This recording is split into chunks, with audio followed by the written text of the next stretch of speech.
All right, let's jump right in. We're going to talk about the high-stakes world of commercial real estate.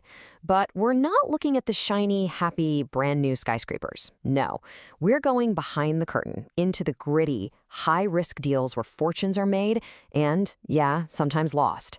This is the distressed CRE playbook. I mean, have you ever really thought about that? A massive building, a landmark you might see every day, can literally go bankrupt. It can get into serious financial trouble. But you can't just, padlock the front doors and walk away, right? So what happens next? That's the fascinating story we're going to unpack. So, the official term for a building in trouble is a distressed property. And the best way to think about it is like this. The building is a sick patient.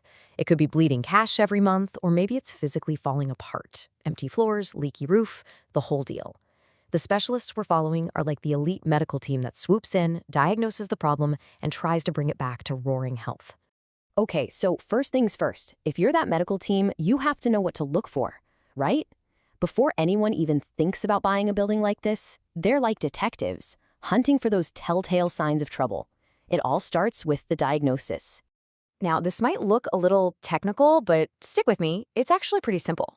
The key is that these two columns are totally connected. On the left, you've got the financial red flags. A DSCR below 1 is a huge one. All that means is the building isn't making enough money from rent to even pay its own mortgage.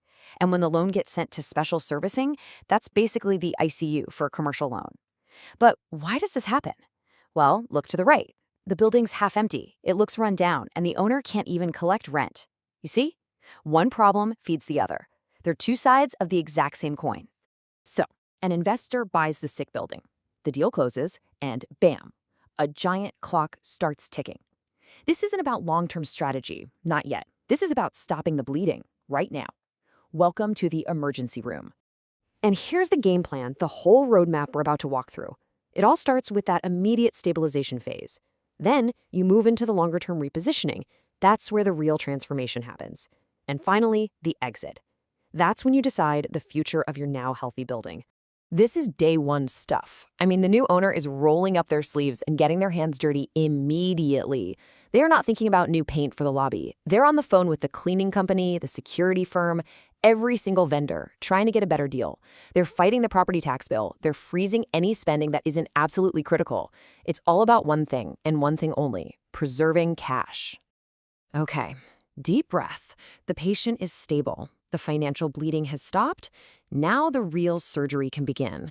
This is the repositioning phase. This is where the investor switches from playing defense to playing offense and starts actively transforming the property to build real value.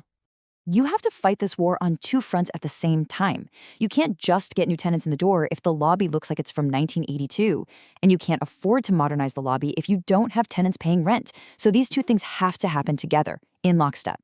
You're fixing the critical stuff, making the building look good again, while your leasing team is hitting the phones, offering deals, and doing whatever it takes to get quality companies to sign leases. And check this out, because it's a really key insight. It might sound kind of backwards, right? Why would you offer a discount when you're trying to make money? Well, the goal on day one isn't to get the highest rent possible. The goal is to get a solid, reliable company in there that you know will pay its rent on time every single month. That stability is worth way more in the beginning than a few extra bucks. It proves to the market that the patient is healthy again. All right, let's fast forward. After months, sometimes years of blood, sweat, and tears, the property has been discharged from the hospital. It's stable, tenants are moving in, cash is flowing. Now comes the big final decision: what's the end game?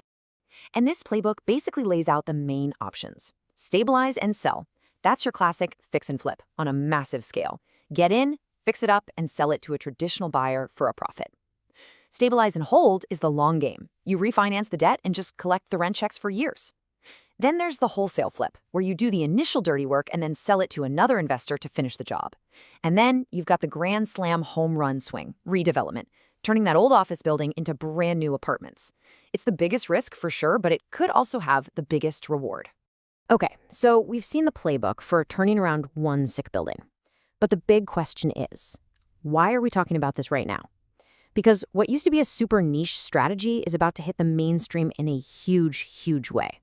Just take a second and look at that number. 1.5 trillion with the T. That's how much commercial real estate debt is coming due in just the next few years. And here's the kicker. Most of those loans were signed when interest rates were basically zero. Now, those owners have to get new loans in a completely different financial world. And this chart really lays out the problem. You've got that giant maturity wall of debt we just saw. At the exact same time, interest rates have shot through the roof, making new loans way more expensive. And to top it all off, because of all the stress out there are just fewer banks willing to lend. You see, it's a perfect storm. But you know what they say, right? Every crisis creates opportunity.